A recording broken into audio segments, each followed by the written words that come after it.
Namo Buddhaya. I am Chamini Veerasurya from Sri Lanka. Currently, I am living in Nagpur, India. ये आने वाले दिसंबर पूर्णिमा के importance के बारे में मैंने सोचा थोड़ा बात करूँ। आप सभी लोगों को पता है अरहंत भिक्खुनी संघमित्ता, सम्राट अशोक की बेटी।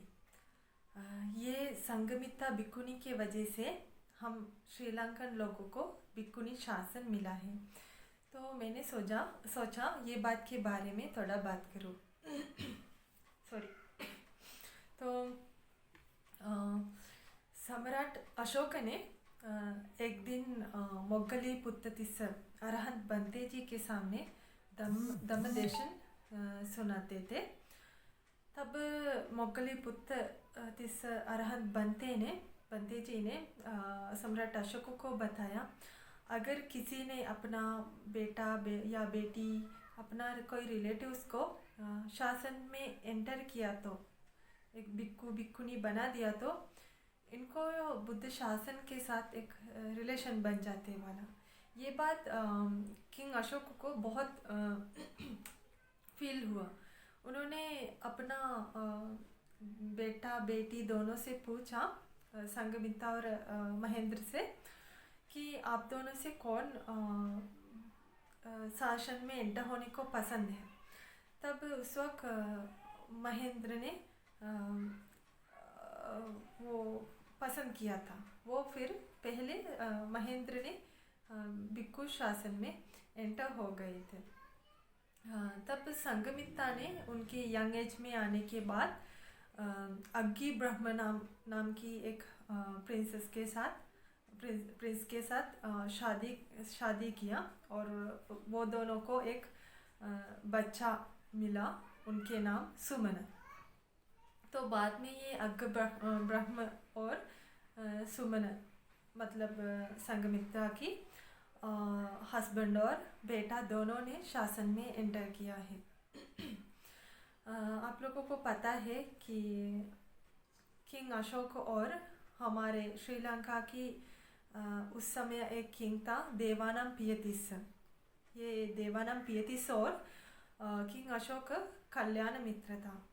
तो किंग अशोक ने बुद्धिज्म पाने के बाद अपना फ्रेंड श्रीलंका की किंग देवानम पियतिस को बताया कि मुझे बुद्धिज्म मिला है।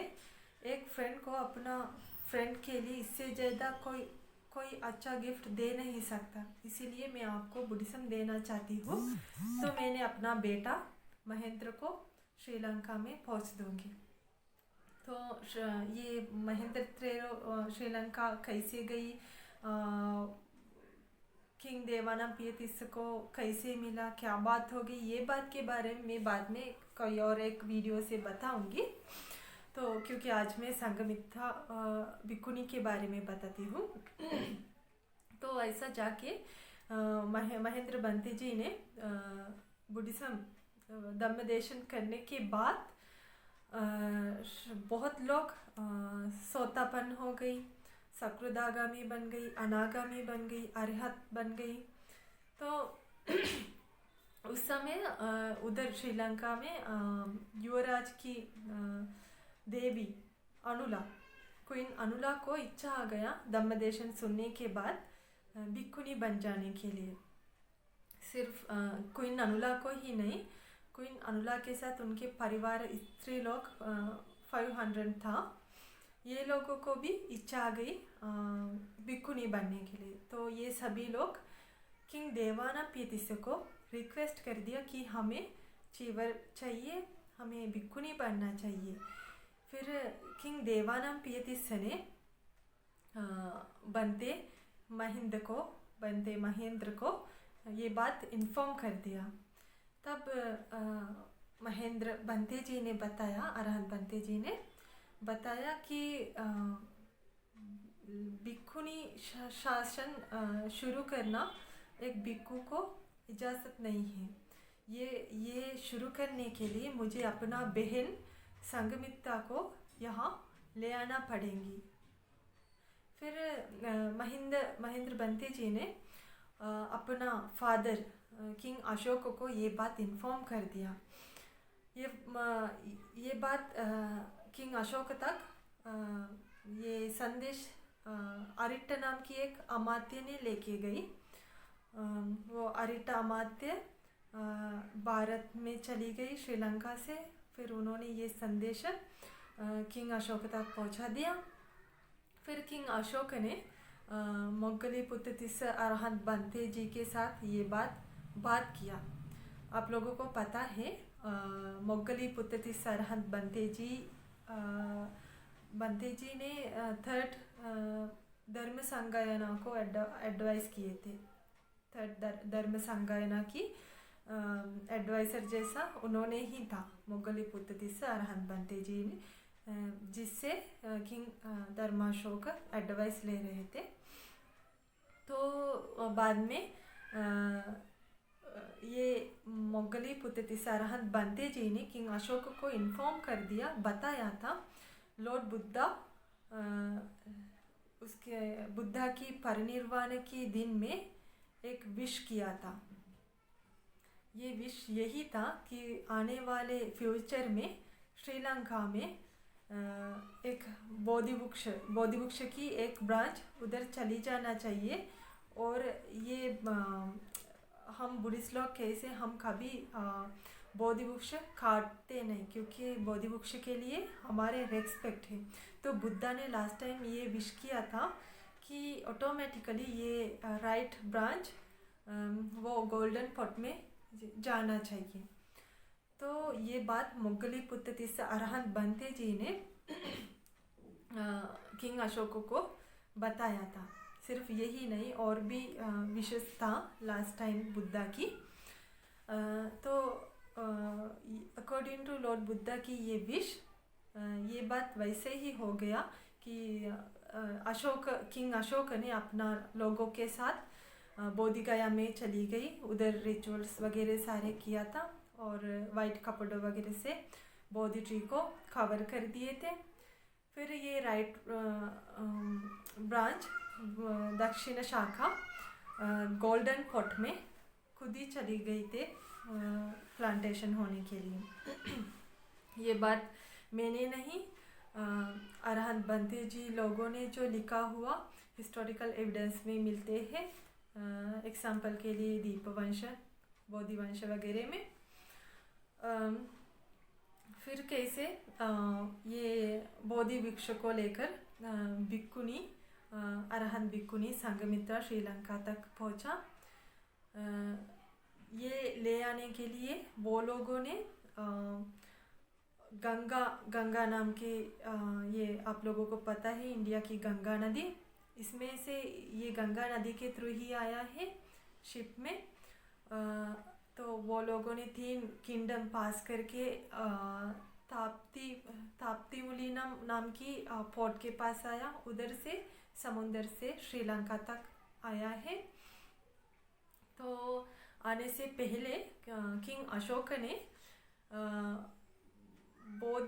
बोधिगुप्त और सुमित नाम की 2 लोगों को ये बोधि वृक्ष की रेस्पॉन्सिबिलिटी दिया है। बोधिगुप्त को बोधि ट्री के सुरक्षा करने के लिए, बोधि ट्री सुरक्षा करने की रेस्पॉन्सिबिलिटी दिया है। और सुमित को ये बोधि ट्री को ट्रीटमेंट करने के लिए और रिचुअल्स वगैरह करने के लिए दिया है। ये दोनों के अंडर में 18 कास्ट के लोग भी श्रीलंका आया है। 18 कास्ट मीन ऐसा है कि कुछ लोगों को आर्किटेक्चर लोग था, कुछ लोग को कार्विंग्स वगैरह करना आता था, कुछ लोगों को स्कल्पचर मूर्ति बनाने को आता था, कुछ लोगों को पेंटिंग करना आता था। ऐसे ये 18 कास्ट की लोग आया है, जिन लोगों को एक साइड के टैलेंट था। और भिक्खुनी संघमित्रा के साथ ये बोधिगुप्त, सुमित और ये 18 कास्ट की लोग और कुछ भिक्खुनी लोग भी आया था। वो भिक्खुनी लोगों के बीच में उत्तरा, दासिका, हेमा, अग्गिमित्ता जैसा भिक्खुनी लोग था। तो ये लोग श्रीलंका तक पहुंच गई है। श्रीलंका आने के बाद श्रीलंका के किंग देवानंपियतिस ने समुंदर पे यहाँ तक उनके पानी आ गया था, मतलब उन्होंने पानी में चली गई थी, पानी यहाँ तक उनके आ गया। फिर उधर जाके शिप से ये बोधि ट्री को लेकर अपना सर पे रख के आया था। तो ऐसा आने के बाद भिक्खुनी संघमित्ता ने धम्मदेशन वगैरह किया था। करने के बाद भिक्खुनी शासन श्रीलंका में शुरू कर दिया था। ये भिक्खुनी संघमित्रा श्रीलंका तक पहुँचने तक क्वीन अनुला और उनके परिवार स्त्री लोग 500 स्त्री लोग था। ये लोग दशशील सुरक्षा करके अलग ही प्लेस में था, मतलब पहले वो लोग कैसे युवराज की क्वीन था महल में था, लेकिन ये सारे कंफर्टेबल लाइफ छोड़ के वो लोगों ने एक अलग ही प्लेस में भिक्खुनी संघमित्ता की वेट किए थे। तो आने के बाद ये लोग भिक्खुनी बन गई और श्रीलंका की फर्स्ट भिक्खुनी क्वीन अनुला ही हुआ है। ये लोगों को किंग देवानंपियतिस ने एक प्लेस बना के दे दिया था, विहार बना के दे दिया था, जहाँ पहले किंग देवानंपियतिस की मंगल हाथी एलिफेंट को बांध के रखा था। उधर स्पेस बहुत है, बहुत बड़ा एरिया है। तो ये प्लेस में हाथीलाहक नाम की एक बिल्डिंग विहार बना के भिक्खुनी लोग के लिए ऑफर कर दिया था। लेकिन बाद में ये प्लेस मतलब बहुत लोग इतना भिक्खुनी बन गई, इसीलिए जगह काफ़ी नहीं था। फिर और भी बहुत बड़े लेवल की 12 बिल्डिंग्स वगैरह बनाया था। ऐसा धीरे धीरे श्रीलंका में भिक्खुनी शासन शुरू होने के बाद बहुत लोग भिक्खुनी बन गई है। तो ये संघमित्ता भिक्खुनी श्रीलंका आने के बाद वापस कभी भारत में नहीं आया, वो श्रीलंका पे ही था। तो ये भिक्खुनी शासन श्रीलंका को मिलने के साथ साथ में बोधि ट्री भी हमें मिल गई है, जो बोधि ट्री आज भी श्रीलंका में सुरक्षित है और दुनिया की सबसे ज़्यादा पुराना ट्री वही होता है। आप लोगों को पता है इंडिया में जो बोधि वृक्ष था वो तो डिस्ट्रॉय हो गई। आज बोधि गया में जो बोधि वृक्ष है वो श्रीलंका की बोधि वृक्ष से ले आया हुआ बोधि वृक्ष है।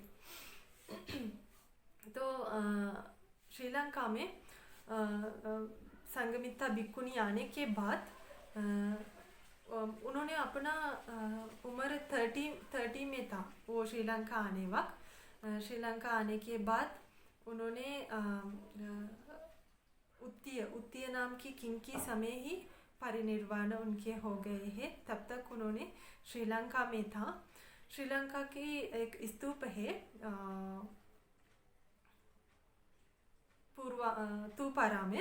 तूपाराम के सामने एक चित्तशाला नाम की बिल्डिंग है। वो बिल्डिंग के पास अपना मतलब भिक्खुनी संघमित्ता ने जिंदा रहने वक्त बताया, वो बिल्डिंग के पास अपना मरने की बाद लास्ट रिचुअल्स उधर करना चाहिए। तो ऐसे इट इज़ उत्तीय किंग ने संघमित्ता भिक्खुनी के परिनिर्वाण के बाद वो तूपाराम के पास जो चित्तशाला बिल्डिंग है उधर ही उनके लास्ट रिचुअल्स कर दिया है। तो मैं सोच रही हूँ कि मेरा हिंदी तो बराबर नहीं है, फिर भी मैं विश्वास करती हूँ जो भी इंफॉर्मेशन मैंने आप लोगों को बताया आप लोगों को समझ गई होंगी कि श्रीलंका में संघमित्ता भिक्खुनी की एंटर कैसे हो गया है और श्रीलंका में भिक्खुनी शासन कैसे शुरू हो गई है। नमो बुद्धाय।